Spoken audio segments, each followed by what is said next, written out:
नमस्कार मित्रांनो, आपण या व्हिडिओमध्ये बघणार आहोत बघा इंडियन पॉलिटी हा विषय. जर आपल्याला पुढचेही व्हिडिओ बघायचे असेल तर चॅनलला सबस्क्राईब जरूर करून घ्या. तर आपण बघणार आहोत ऐतिहासिक पार्श्वभूमी, त्याच्यानंतर आपण स्टेप बाय स्टेप ॲक्ट बघणार आहोत कंपनीचे. तर इसवी सन 1600मध्ये ब्रिटिश ईस्ट इंडिया कंपनी भारताच्या माध्यमातून ब्रिटिश लोक भारतात व्यापारी म्हणून आले. राणी एलिझाबेथ हिने पहिले दिलेल्या संधीनुसार ईस्ट इंडिया कंपनीकडे भारतात व्यापार करण्याचे अधिकार होते. सुरुवातीस निव्वळ व्यापारी कामकाज करणाऱ्या कंपनीला इसवी सन 1765मध्ये बंगाल, बिहार व ओरिसा यांचे दिवाणी अधिकार म्हणजेच महसूल व दिवाणी न्यायाचा अधिकार मिळाले. याने कंपनीच्या क्षेत्रीय सत्तेची सुरुवात झाली. इसवी सन 1857च्या उठावामुळे 1858मध्ये ब्रिटिश राजघराण्याने भारतातील शासनाची थेट जबाबदारी घेतली. ही राजवट 15 ऑगस्ट 1947 रोजी भारतात स्वातंत्र्य दिले जाईपर्यंत चालू होती. स्वातंत्र्याबरोबर भारतीयांना राज्यघटनेची आवश्यकता भासू लागली. इसवी सन 1934मध्ये भारतातील साम्यवादी चळवळीचे प्रणेते आणि पुरोगामी लोकशाही विचारवंत एम.एन. रॉय यांनी सुचवल्याप्रमाणे 1946मध्ये संविधान सभा बनवण्यात आली आणि 26 जानेवारी 1950 पासून राज्यघटना अस्तित्वात आली. परंतु भारतीय राज्यघटनेच्या आणि राज्यव्यवस्थेच्या विविध वैशिष्ट्यांचे मूळ ब्रिटिश राजवटीतच आहे. ब्रिटिश राजवटीतील काही घटनांनी ब्रिटिशकालीन भारतातील सरकारच्या रचनेच्या आणि कार्याच्या कायदेशीर चौकटीचा पाया घातला. या घटनांचा आपल्या राज्यघटनेवर व राज्यव्यवस्थेवर मोठा प्रभाव आहे. या घटना कालक्रमान आपण खालीप्रमाणे बघणार आहोत. तर आपण पुढचं बघूयात कंपनीची राजवट. याच्यामध्ये आपण बघा 1773 ते 1858 ही कंपनीची राजवट आहे. याच्यामध्ये जे स्टेप बाय स्टेप ॲक्ट झालेत त्याची आपण सविस्तर माहिती घेऊयात. तर पहिला ॲक्ट बघा, रेग्युलेटिंग ॲक्ट 1773. तर या कायद्यास मराठी भाषेत 1773चा नियामक कायदा असा म्हणता येईल. राज्यघटनात्मक दृष्ट्या खालील कारणामुळे हा कायदा अत्यंत महत्त्वाचा आहे. बघा, ईस्ट इंडिया कंपनीच्या भारतातील कामकाजाचे नियंत्रण व नियमन करण्यासाठी ब्रिटिश सरकारने उचललेले हे पहिले पाऊल होते. या कायद्यान्वये प्रथमच कंपनीच्या राजकीय आणि प्रशासकीय कार्यांना मान्यता दिली गेली. या कायद्याने भारतातील केंद्रीय प्रशासनाचा पाया घातला. आपण या कायद्याची वैशिष्ट्ये बघत आहोत. या कायद्यान्वये बंगालच्या गव्हर्नर जनरल असे नामाभिधान दिले गेले आणि त्यांच्या सहाय्यासाठी 4 सदस्यांचे कार्यकारी मंडळ बनवण्यात आले.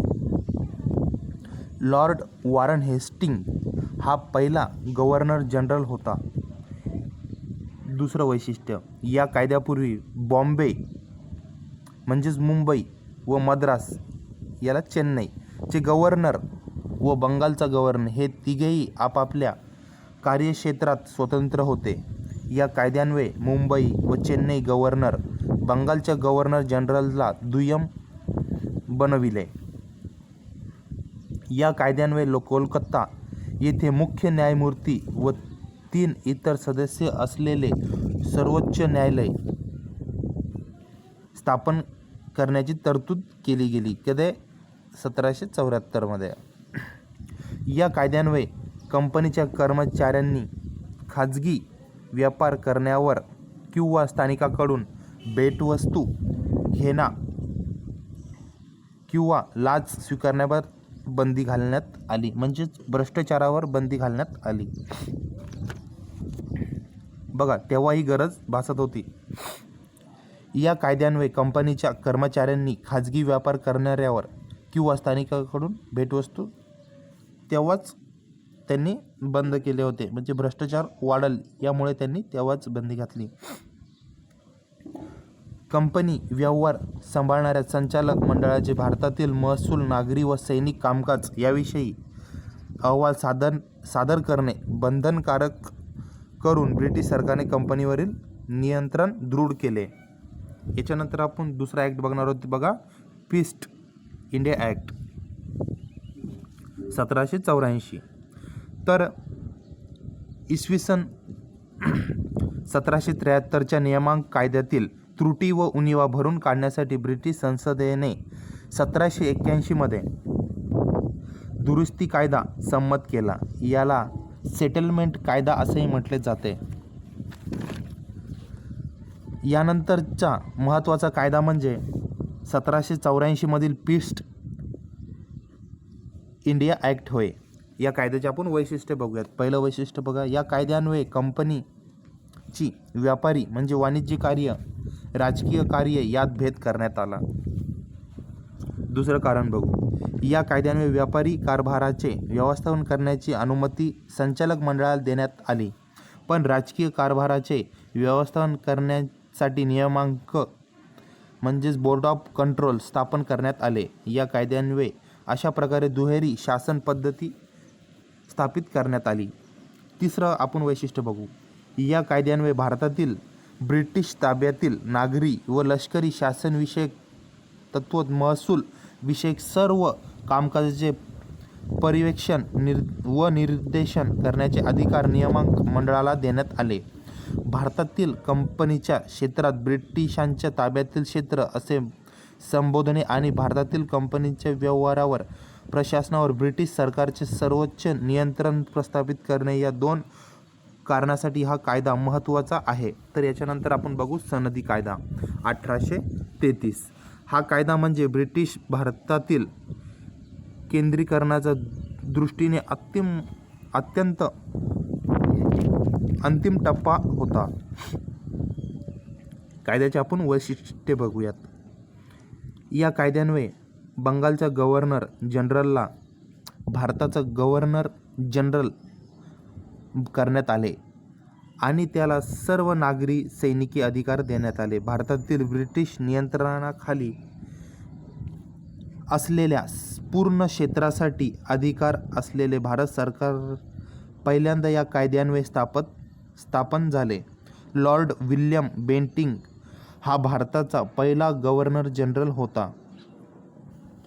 आणि दुसरं वैशिष्ट्य, तत्कालीन पंतप्रधान विल्यम पिट याने हा कायदा ब्रिटनच्या पार्लमेंटमध्ये मांडला. त्यामुळे या कायद्यास पिट्स इंडिया ॲक्ट असे संबोधले जाते. या कायद्यान्वये मुंबई मद्रास गव्हर्नरचे कायदे करण्याचे अधिकार काढून घेण्यात आले. पूर्ण ब्रिटिश भारतासाठी कायदे करण्याचे अधिकार केवळ भारताच्या गव्हर्नर जनरल यांना देण्यात आले. पूर्वीच्या कायद्यानुसार बनवण्यात आलेल्या कायद्यांना नियम म्हणजेच रेग्युलेशन म्हणण्यात आले. या कायद्यानुसार केलेल्या कायद्यांना ॲक्ट म्हणण्यात आले. तिसरं वैशिष्ट्य, या कायद्यान्वये ईस्ट इंडिया कंपनीचे व्यापारी संस्था म्हणून असलेले अस्तित्व संपुष्टात आणले गेले. आता ही फक्त प्रशासनिक संस्था राहिली. भारतातील कंपनीचे क्षेत्र हे राज्याचे, त्यांच्या वारसदाराचे व उत्तराधिकाऱ्याचे विश्वस्त या नात्याने कंपनी धारण करेल अशी तरतूद करण्यात आली. चौथं वैशिष्ट्य, सनदी कायदा 1833 नागरी सेवाच्या निवडीसाठी मुक्त स्पर्धात्मक पद्धती आणण्याचा प्रयत्न केला. कंपनीमध्ये कोणतेही पद धारण करण्यास किंवा कंपनीच्या सेवेत रुजू होण्यास भारतीयांना बंदी असू नये अशी या कायद्यास तरतूद केली गेली. तथापि संचालक मंडळाच्या विरोधानंतर ही तरतूद रद्द करण्यात आली. सनदी कायदा बघू आपण. तर 1853 ठीक आहे ना, इसवी सन 1793 ते इसवी सन 1853 या कालावधीत ब्रिटिश संसदेने केलेल्या सनदी कायद्याच्या मालिकेतील हा शेवटचा कायदा आहे. भारताच्या राज्यघटनेच्या विकासातील हा महत्त्वाचा टप्पा आहे. कायद्याची वैशिष्ट्ये आपण बघूयात. या कायद्यान्वये प्रथमच गव्हर्नर जनरलच्या काउन्सिलची म्हणजेच मंडळाचे कायदेविषयक कार्य आणि कार्यकारी कार्य यात भेद केला गेला. यामध्ये लॉजिस्टिव्ह आणि काउन्सिलर म्हणून संबोधल्या जाणाऱ्या 6 नव्या सदस्यांचा काउन्सिलमध्ये समावेश केला गेला. वेगवेगळ्या शब्दात सांगायचे तर या कायद्यान्वये गव्हर्नर जनरलचे ओळखले जाऊ लागले.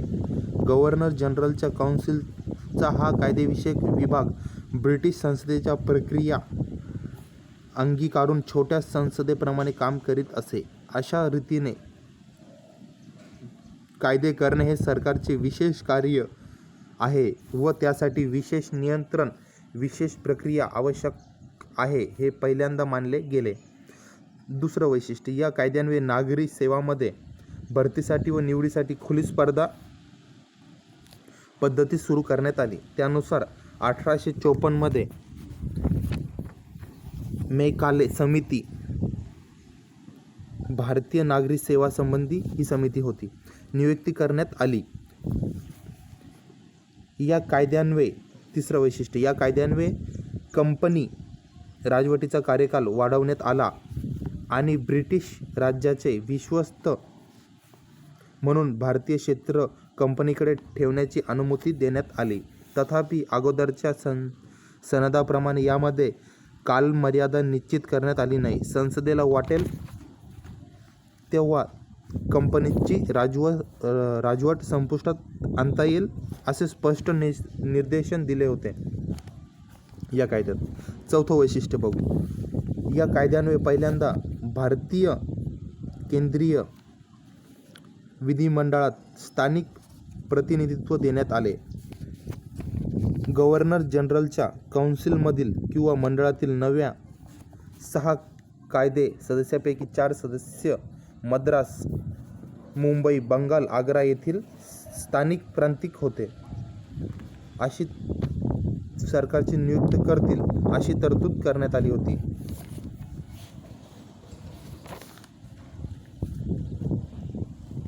आणि याच्यानंतर बघणार आहोत बघा, भारत सरकार कायदा आपण 1858. ठीक आहे. तर पहिले स्वातंत्र्य युद्ध किंवा शिपायांचे बंड म्हणून ओळखल्या जाणाऱ्या इसवी सन 1857च्या उठावानंतर हा महत्त्वाचा कायदा करण्यात आला. भारताच्या सुशासनासाठी कायदा म्हणून संबोधल्या जाणाऱ्या कायद्याने ईस्ट इंडिया कंपनी संपुष्टात आली आणि शासनाचे प्रादेशिक नियंत्रणाचे व महसूलविषयक अधिकार ब्रिटिश घराण्याकडे देण्यात आले. या कायद्याचे आपण वैशिष्ट्ये बघूयात. यापुढे भारताचे सरकार राणीच्या नावाने राणीद्वार चालवण्यात येईल अशी या कायद्यात तरतूद होती. भारताच्या गव्हर्नर जनरलच्या पदाचे नाव भारतात व्हाईसरॉय असं बदलण्यात आले. व्हाईसरॉय हा ब्रिटिश राजघराण्याचा भारतातील थेट प्रतिनिधी असणार होता. लॉर्ड कॅनिंग हा भारतात पहिला व्हाईसरॉय बनला. नियामक मंडळ. दुसरं वैशिष्ट्य, नियामक मंडळ आणि संचालक मंडळ विसर्जित करून दुहेरी शासनाची पद्धत रद्द करण्यात आली. तिसरं वैशिष्ट्य, भारतीय प्रशासनावर नियंत्रणासाठी पूर्ण अधिकार असलेले भारत मंत्री असे नवे पद निर्माण करण्यात आले. हा भारत मंत्री ब्रिटिश मंत्रिमंडळाचा सदस्य होता व अंतिमत ब्रिटिश संसदेला उत्तरदायी होता. चौथं वैशिष्ट्य, भारत मंत्र्याला त्याच्या कामात मदत करण्यासाठी 15 सदस्य असलेले इंडियन काउन्सिल नावाने मंडळ निर्माण करण्यात आले. हे मंडळ सल्लागारी स्वरूपाचे होते. भारत मंत्री हा या काउन्सिलचा अध्यक्ष होता. पाचवं वैशिष्ट्य, या कायद्यान्वये भारत मंत्र्यांच्या नियंत्रणाखाली इंडिया काउन्सिलला एक कायदेशीर व्यक्ती म्हणून स्थान प्राप्त झाले. साहजिकच ही इंडिया काउन्सिल भारतात व भारताबाहेर इतरांवर खटला भरू शकत होती आणि तिच्यावर खटला भरला जाऊ शकत होता. इंग्लंडमधून प्रत्यक्षपणे देखरेख आणि नियंत्रण होणाऱ्या भारत सरकारच्या शासकीय यंत्रणेत सुधारणा घडवून आणणे हे 1858च्या कायद्यान्वये मर्यादित प्रमाणात साध्य झाले. या कायद्यान्वये भारतात प्रचलित असलेल्या सरकार व्यवस्थेमध्ये मोठा बदल केले गेले नाहीत. याच्यानंतर आपण बघणार आहोत इंडिया काउन्सिल ॲक्ट 1861, 1892 व 1909. इसवी सन 1857च्या मोठ्या उठावानंतर देशाच्या प्रशासनामध्ये भारतीयांचे सहकार्य मिळवावे अशी आवश्यकता ब्रिटिश सरकारला वाटू लागली. सहभागी प्रशासनाच्या या धोरणानुसार ब्रिटिश संसदेने 1861, 1892 व 1909 मध्ये असे 3 कायदे पारित केले. भारताच्या घटनात्मक आणि राजकीय इतिहासात इंडिया काउन्सिल ॲक्ट 1861 हा महत्त्वाचा टप्पा आहे. तर याचे आपण वैशिष्ट्ये बघूयात 1861च्या कायद्याची. तर पहिला वैशिष्ट्य, या कायद्यामुळे कायदे करण्याच्या प्रक्रियेमध्ये भारतीय सहभागी होऊन प्रातिनिधिक संस्थांना प्रारंभ झाला. व्हाईसरायने यांच्या विस्तारित काउन्सिलमध्ये काही भारतीयांना अशासकीय सदस्य म्हणून नामनिर्देशित करावे अशी तरतूद होती. तत्कालीन व्हाईसरॉय लॉर्ड कॅनिंग इसवी सन 1862 मध्ये त्याच्या काउन्सिलमध्ये बनारसचा राजा, पुतिया अळचे महाराज आणि सर दिनकरराव या 3 भारतीयांना नामनिर्देशित केले होते. दुसरं वैशिष्ट्य, मुंबई व मद्रास प्रांतांना कायदे करण्याचा अधिकार देऊन या कायद्याने विकेंद्रीकरणाच्या पुनर्स्थापनेची प्रक्रिया सुरुवात केली. इसवी सन 1773च्या नियामक कायद्यान्वये सुरू झालेली आणि सनदी कायदा 1833 मध्ये सर्वाधिक असलेल्या विकेंद्रीकरणाचा कल या कायद्यान्वये नाहीसा होऊन विकेंद्रीकरणाच्या धोरणास चालना मिळाली. कायदे करण्याचे अधिकार सोपविण्याच्या या धोरणामुळे 1937 मध्ये प्रांतांना अंतर्गत व्यवहारामध्ये जवळजवळ संपूर्ण स्वायत्तता मिळाली.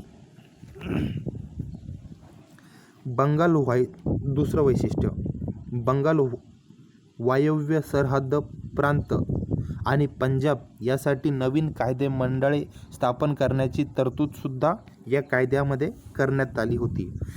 त्यानुसार अनुक्रमे 1862, 1866 आणि 1897 मध्ये त्यांची स्थापना करण्यात आली. चौथं वैशिष्ट्य, कायदा मंडळाच्या कामकाजासाठी सुयोग्य असे नियम करण्याचे व आदेश देण्याचे अधिकार व्हाईसरॉयला देण्यात आले. लॉर्ड कॅनिंगने 1859 मध्ये सुरू केलेल्या खातेनिहाय पद्धतीला या कायद्यान्वये मान्यता देण्यात आली. या पद्धतीत व्हाईसरॉयच्या काउन्सिलमध्ये प्रत्येक सदस्याला सरकारमधील व 1 किंवा अधिक खात्याचा प्रमुख बनवण्यात आले आणि त्यांच्या विभागातील विषयाबाबत काउन्सिलच्या वतीने अंतिम आदेश काढण्याचे अधिकार त्याला देण्यात आले. 5वं वैशिष्ट्य, आणीबाणीच्या काळात कायदे मंडळाची सहमती न घेता अधिसूचना काढण्याचे अधिकार व्हाईसरॉयला देण्यात आले. आपण 1892ची कायद्याचे वैशिष्ट्य बघूया. पहिलं वैशिष्ट्य, या कायद्यान्वये केंद्रीय आणि प्रांतिक कायदे मंडळात अतिरिक्त म्हणजेच अशासकीय सदस्यांची संख्या वाढवण्यात आली. तथापि शासकीय सदस्यांचे बहुमत राखण्यात आले. दुसरं वैशिष्ट्य, या कायद्यान्वये कायदे मंडळाची कार्य विस्तारण्यात आली आणि अर्थसंकल्पनावर चर्चा करण्याचे आणि कार्यकारी विभागाला प्रश्न विचारण्याचे अधिकार कायदे मंडळास देण्यात आले. तिसरं वैशिष्ट्य, या कायद्यामध्ये प्रांतिक कायदे मंडळाच्या शिफारसीनुसार आणि बंगाल चेंबर ऑफ कॉमर्स शिफारसीनुसार व्हाईसरॉयने केंद्रीय मंत्रिमंडळात आणि जिल्हा मंडळे, नगरपालिका, विद्यापीठे, व्यापारी संस्था, जमीनदार आणि व्यापारी संघटना यांच्या शिफारसीनुसार गव्हर्नरचे प्रांतिक कायदेमंडळात काही अशासकीय सदस्य नामनिर्देशित करण्याची तरतूद होती.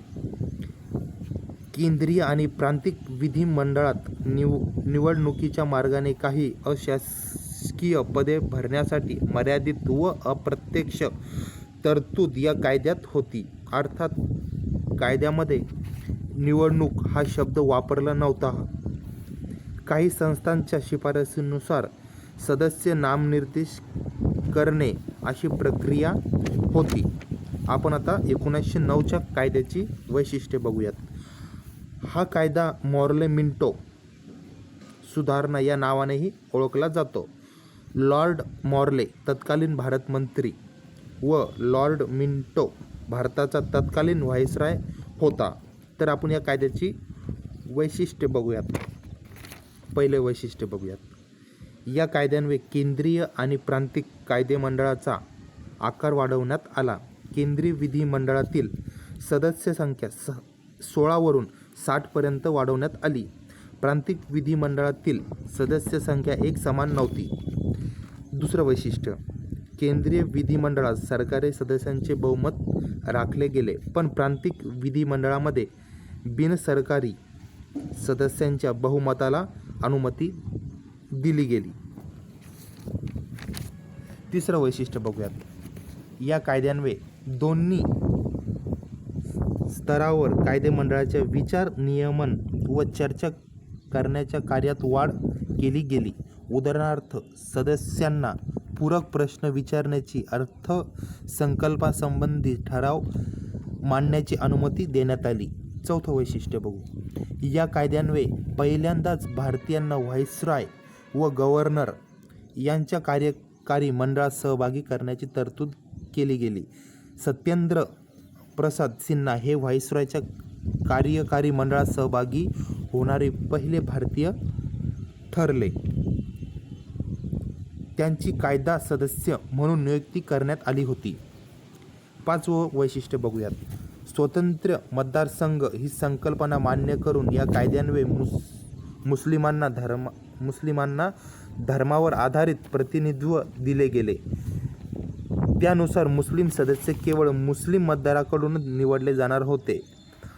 या कायद्यान्वये सांप्रदायिकतेला कायदेशीर स्वरूप मिळाले आणि लॉर्ड मिंटो याला सांप्रदायिक मतदारसंघाचे जनक म्हणून ओळखले जाऊ लागले.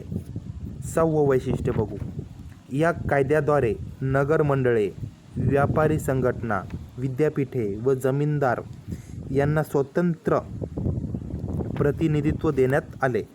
त्याच्यानंतर बघूयात भारत सरकारचा 1919चा कायदा बघूयात आपण.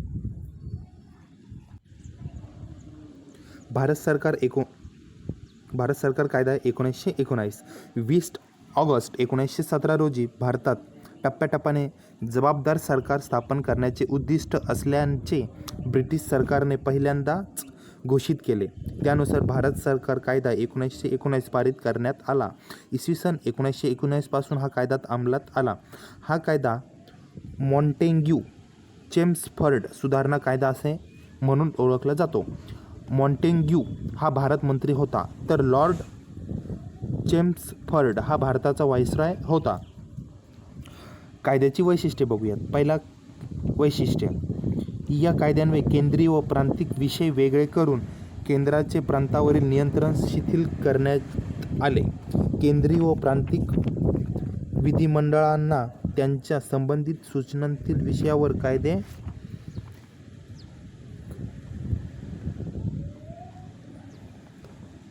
कायदे करण्याचे अधिकार देण्यात आले. सरकारची संरचना मात्र केंद्रकारी व एकात्म राहिली. दुसरं वैशिष्ट्य, प्रांतिक विषयाचे सोपिव खाती व राखीव खाती असे 2 भाग करण्यात आले. विधिमंडळाला उत्तरदायी असलेल्या मंत्र्यांना सहाय्याने गव्हर्नर सोपीव विषयाचे प्रशासन पाहणार होता व राखीव विषयाचे प्रशासन गव्हर्नर व कार्यकारी मंडळ पाहणार होते आणि ते विधिमंडळाला उत्तरदायी असणार नव्हते. या दुहेरी शासन पद्धतीला द्विदल राज्यपद्धती असे म्हणतात. याचा उगम ग्रीक शब्दात आहे. याचाच अर्थ दुहेरी शासन आहे, परंतु हा प्रयोग बहुतांशी अयशस्वी ठरला. तिसरं वैशिष्ट्य, या कायद्यान्वये भारतामध्ये केंद्रात प्रथमच द्विग्रही मंडळाची निर्मिती करण्यात आली. यामध्ये काउन्सिल ऑफ स्टेट्स या वरिष्ठ सभागृहाचा व सेंट्रल लॉजिस्लेटिव्ह असेंब्ली या कनिष्ठ सभागृहाचा अंतर्भाव होता. दोन्ही सभागृहातील बहुतांश सदस्य थेट निवडणुकीतून निवडून आलेले असणार होते. चौथं वैशिष्ट्य, व्हाईसरॉयच्या कार्यकारी मंडळातील 6 सदस्यांपैकी कमांडर इन चीफ किंवा सरसेनापती सोडून 3 सदस्य भारतीय असतील अशी तरतूद करण्यात आली. पाचवं वैशिष्ट्य, शीख, भारतीय ख्रिश्चन, अँग्लो इंडियन आणि युरोपियन यांच्यासाठी स्वतंत्र मतदारसंघाची तरतूद करून सांप्रदायिक प्रतिनिधित्वाचे तत्त्व अधिक विस्तृत करण्यात आले. 6वं वैशिष्ट्य, मालमत्ता कर किंवा शिक्षण या आधारावर मर्यादित लोकांना मताधिकार देण्यात आला. 7वं वैशिष्ट्य, या कायद्यान्वये लंडनमध्ये भारताचा उच्चायुक्त असे नवीन पद निर्माण करण्यात आले आणि भारत मंत्र्याची काही मते त्यांच्याकडे सोपविण्यात आली. काही कामे. ठीक आहे. 8वं वैशिष्ट्य, या कायद्यामध्ये लोकसेवा आयोग स्थापन करण्याची तरतूद होती. त्यानुसार नागरी सेवांच्या भरतीसाठी 1926 मध्ये केंद्रीय लोकसेवा आयोगाची स्थापना करण्यात आली. 9वं वैशिष्ट्य, या कायद्यान्वये प्रथमच भारताचे अर्थसंकल्प केंद्रीय अर्थसंकल्पापासून वेगळे करण्यात आले. आपापले अर्थसंकल्प तयार करण्याचे अधिकार प्रांतिक विधिमंडळांना देण्यात आले. 10वं वैशिष्ट्य, हा कायदा अंमलात आल्यानंतर त्याची अंमलबजावणी कशी होते आहे याची समीक्षा करून त्याबद्दल अहवाल देण्यासाठी 10 वर्षांनी वैधानिक आयोग नियुक्त करण्याची तरतूद याच कायद्यान्वये करण्यात आली. आपण बघूयात सायमन कमिशन. ठरलेल्या वेळेच्या 2 वर्षे अगोदर नोव्हेंबर 1927 मध्ये नव्या घटनेनुसार भारतातील परिस्थितीवर अहवाल देण्यासाठी ब्रिटिश सरकारने सर जॉन सायमन यांच्या अध्यक्षतेखाली 7 सदस्यीय वैधानिक आयोगाची घोषणा केली. या आयोगाचे सर्व सदस्य ब्रिटिश होते. स्वाभाविकच सर्व पक्षांनी या आयोगावर बहिष्कार घातला. आयोगाने इसवी सन 1930 मध्ये आपला अहवाल सादर केला आणि दुहेरी शासन व्यवस्था रद्द करावी, प्रांतामध्ये उत्तरदायी सरकार स्थापन करावे, ब्रिटिश भारत आणि संस्थाने यांचे संघराज्य स्थापन करावे, सांप्रदायिक मतदारसंघ पद्धती पुढे चालू ठेवावी अशी शिफारस केल्या. आयोगाच्या शिफारसीवर विचार-नियम करण्यासाठी ब्रिटिश सरकारचे प्रतिनिधी, ब्रिटिश भारताचे प्रतिनिधी आणि भारतीय संस्थानाचे प्रतिनिधी यांच्या 3 गोलमेज परिषदा आयोजित केल्या. यातील चर्चानुसार घटनात्मक सुधारणांसंबंधी श्वेतपत्रिका बनवून ब्रिटिश संसदेच्या संयुक्त निवड समितीच्या विचारार्थ सादर करण्यात आली. काही बदल करून या समितीच्या शिफारसींचा नंतर भारत सरकार कायदा 1935 मध्ये समावेश करण्यात आला. जातीय निवाडा. ऑगस्ट 1932 मध्ये ब्रिटनचे तत्कालीन पंतप्रधान रॅमसे मॅकडोनाल्ड यांनी अल्पसंख्यांना प्रतिनिधित्व देण्याची योजना जाहीर केली.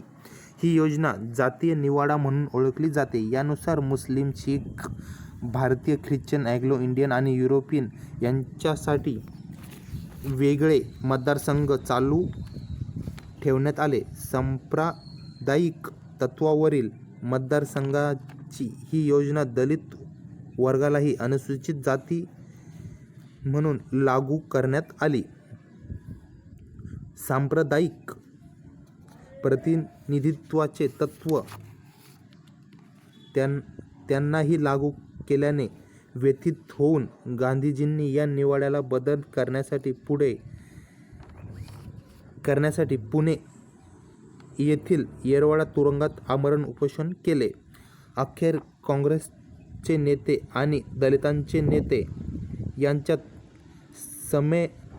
समेट झाला. हा पुणे करार म्हणून ओळखला जातो. यानुसार हिंदूंचे संयुक्त मतदारसंघ असतील व दलित वर्गाला राखीव जागा दिल्या जातील असे ठरले. भारत सरकार कायदा 1935. भारतात संपूर्ण उत्तरदायी सरकार स्थापनाच्या वाटचालीतील हा दुसरा टप्पा महत्त्वाचा होय. हा कायदा तपशीलवार व लांबलचक होता. त्यात 321 कलमे व 10 परिशिष्टे होती. या कायद्याचे आपण वैशिष्ट्ये बघूयात. पहिलं वैशिष्ट्य, या कायद्यात प्रांत आणि संस्थाने हे घटक असलेले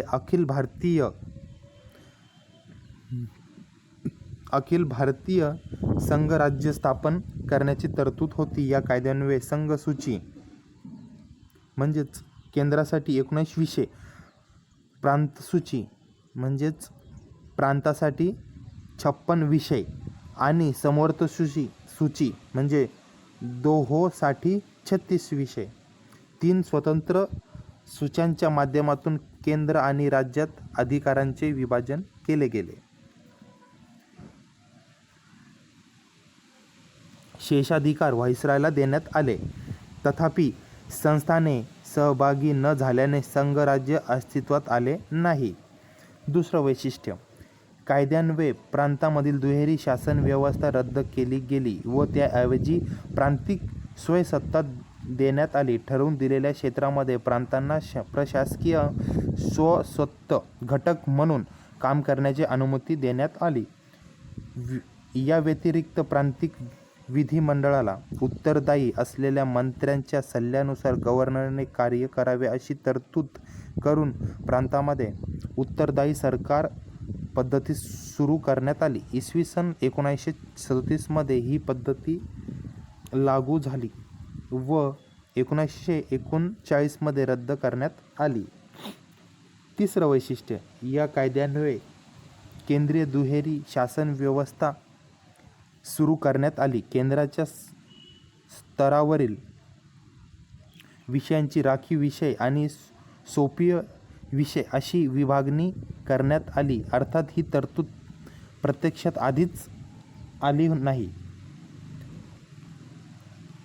कधीच आली नाही. चौथं वैशिष्ट्य, 11 पैकी 6 प्रांतांमध्ये द्विसदनीय किंवा द्विग्रही कायदेमंडळाची तरतूद करण्यात आली. त्यानुसार बंगाल, बॉम्बे, मद्रास, बिहार, आसाम आणि संयुक्त प्रांतांमध्ये विधान परिषद म्हणजेच वरिष्ठ गृह आणि विधानसभा कनिष्ठ गृह अशी द्विग्रही कायदेमंडळे अस्तित्वात आली. या कायदेमंडळावर अनेक बंधने घालण्यात आली. पाचवा वैशिष्ट्य, दलित वर्ग म्हणजेच अनुसूचित जाती, महिला, कामगार यांच्यासाठी स्वतंत्र मतदारसंघाची तरतूद करून सांप्रदायिक प्रतिनिधित्वाचे तत्त्व आणखी विस्तारित करण्यात आले. 6वं वैशिष्ट्य, भारत सरकार कायदा 1858 नुसार स्थापन करण्यात आलेली भारतीय परिषद म्हणजे इंडिया काउन्सिल रद्द करण्यात आली. भारत मंत्र्यासाठी सल्लागारांच्या गटाची तरतूद करण्यात आली. 7वं वैशिष्ट्य, या कायद्यान्वये मताधिकार वाढवण्यात आला. एकूण लोकसंख्येच्या सुमारे 10% लोकांना मताधिकार मिळाला.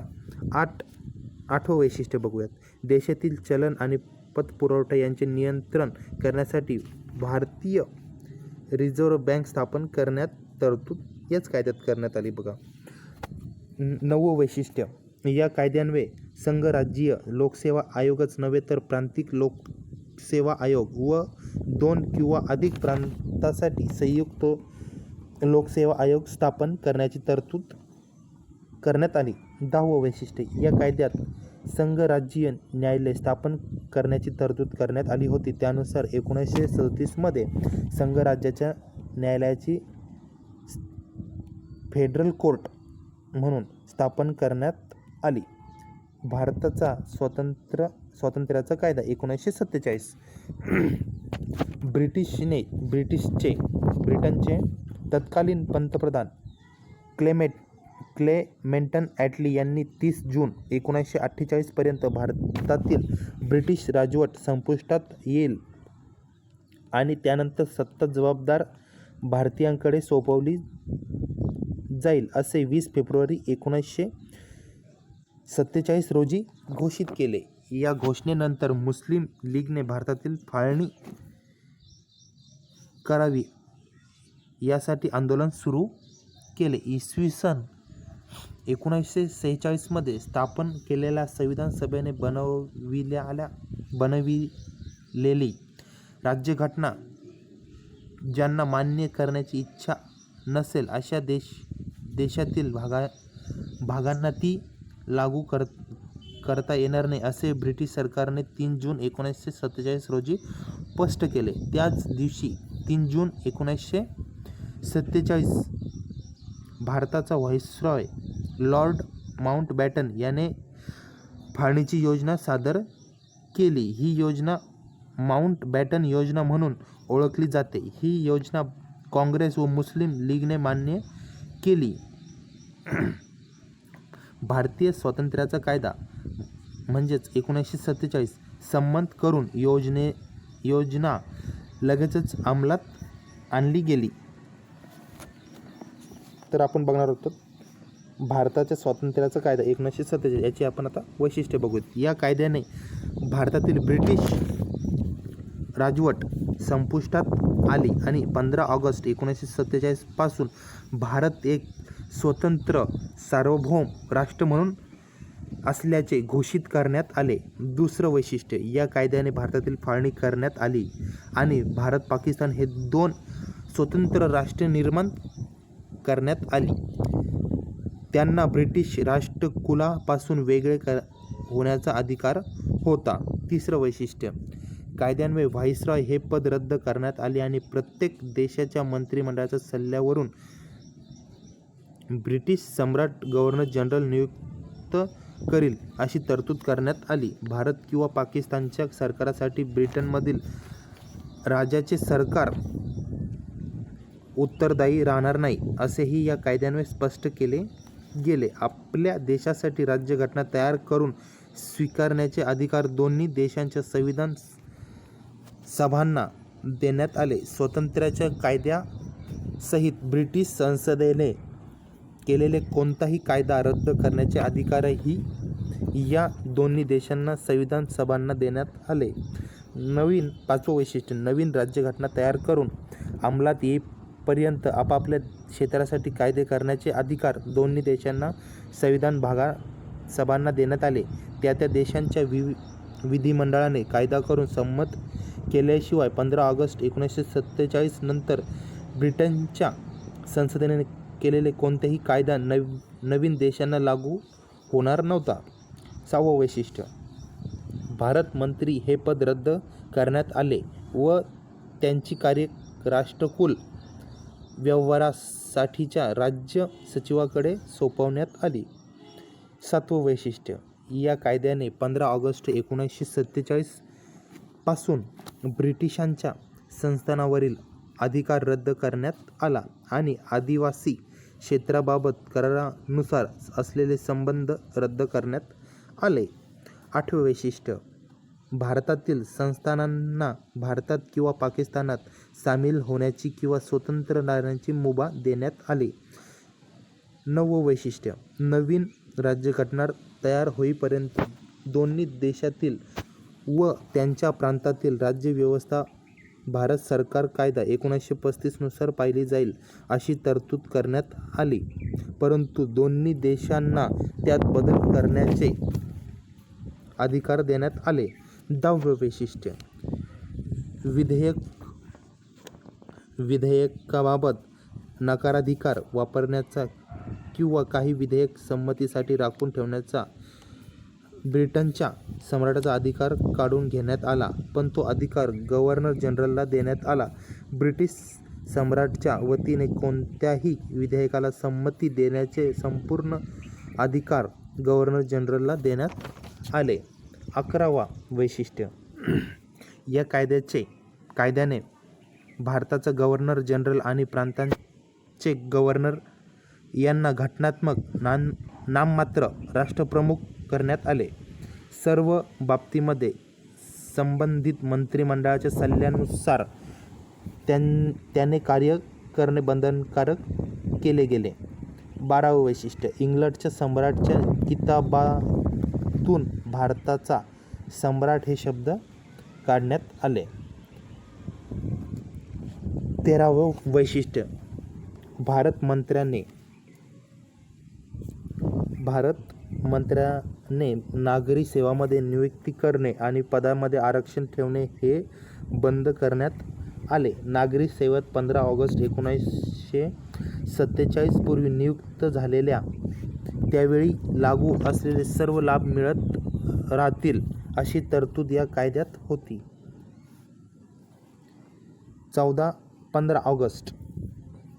ते 15 ऑगस्ट 1947च्या मध्यरात्रीच्या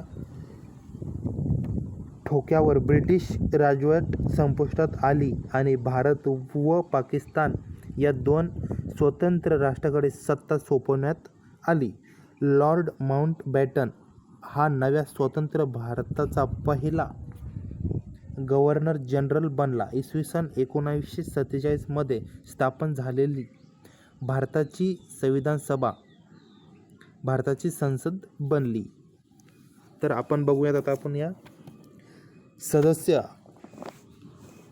जे आपल्याकडे अंतरिम सरकार 1946 मध्ये बनलं आणि त्यांचे आपण सदस्य आणि त्यांच्याकडे खाते कोणते देण्यात आले ते बघूयात. ठीक आहे. तर जवाहरलाल नेहरू यांच्याकडे परराष्ट्र व्यवहार आणि राष्ट्रकुल संबंध हे खाते देण्यात आले. तर सरदार वल्लभभाई पटेल यांच्याकडे गृह माहिती नभोवाणी हे देण्यात आले. तर डॉक्टर राजेंद्र प्रसाद यांच्याकडे अन्न व कृषी हे खाते देण्यात आले. डॉक्टर जॉन मथाई यांच्याकडे उद्योग व पुरवठा. जगजीवन राम यांच्याकडे श्रम. तर सरदार बलदेव सिंग यांच्याकडे संरक्षण खाते. C.H. भाभा यांच्याकडे बांधकाम आणि खाणी आणि ऊर्जा हे खाते देण्यात आले. लियाकत अली खान यांच्याकडे वित्त खाते देण्यात आले. तर अब्दुर रब निश्तार यांच्याकडे डाक व हवाई खाते देण्यात आले. असफ अली यांच्याकडे रेल्वे व वाहतूक हे खाते देण्यात आले. C. राजगोपालचारी यांच्याकडे शिक्षण व कला हे खाते देण्यात आले. I. चंद्रीगर यांच्याकडे वाणिज्य देण्यात आले. तर गझनफर अली खान यांच्याकडे आरोग्य हे खाते देण्यात आले. जोगिंदरनाथ मंडल यांच्याकडे कायदा हे खाते देण्यात आले. आपण आता स्वतंत्र भारताचे पहिले मंत्रिमंडळ बघूयात. ठीक आहे. तर यांचे आता पहिले मंत्रिमंडळ बघणार आहोत आपण. तर बघा आता आपण सदस्य आणि त्यांचे खाते बघूयात. ठीक आहे. तर बघा, जवाहरलाल नेहरू यांच्याकडे पंतप्रधान, परराष्ट्र यांच्याकडे कोणते बघा, जवाहरलाल नेहरू यांच्याकडे पंतप्रधान, परराष्ट्र व्यवहार व राष्ट्रकुल संबंध, वैज्ञानिक संशोधन हे खाते देण्यात आले. सरदार वल्लभभाई पटेल यांच्याकडे गृह, माहिती, नभोवाणी, राज्य म्हणजे संस्थाने हे खाते देण्यात आले. डॉक्टर राजेंद्र प्रसाद यांच्याकडे अन्न व कृषी देण्यात आलं. मौलाना अबुल कलाम आझाद यांच्याकडे शिक्षण देण्यात आलं. डॉक्टर जॉन मथाई यांच्याकडे रेल्वे व वाहतूक. RK षण्मुगम चेट्टी यांच्याकडे वित्त देण्यात आला. डॉक्टर BR आंबेडकर यांच्याकडे कायदा. जगजीवन राम यांच्याकडे श्रम. सरदार बलदेव सिंग यांच्याकडे संरक्षण. राजकुमारी अमृत कौर यांच्याकडे आरोग्य. CH भाभा यांच्याकडे वाणिज्य. रफी अहमद किडवाई यांच्याकडे संचार देण्यात आला. तर डॉक्टर श्यामप्रसाद मुखर्जी यांच्याकडे उद्योग व पुरवठा. VN गाडगीळ यांच्याकडे बांधकाम आणि खाणी व ऊर्जा हे खाते देण्यात आले. तर आपण याच्यामध्ये आपण भारताचे कायदे बघितलेत. यानंतर आपण पुढचा व्हिडिओ लगेचच अपलोड करणार आहोत. यासाठी आपण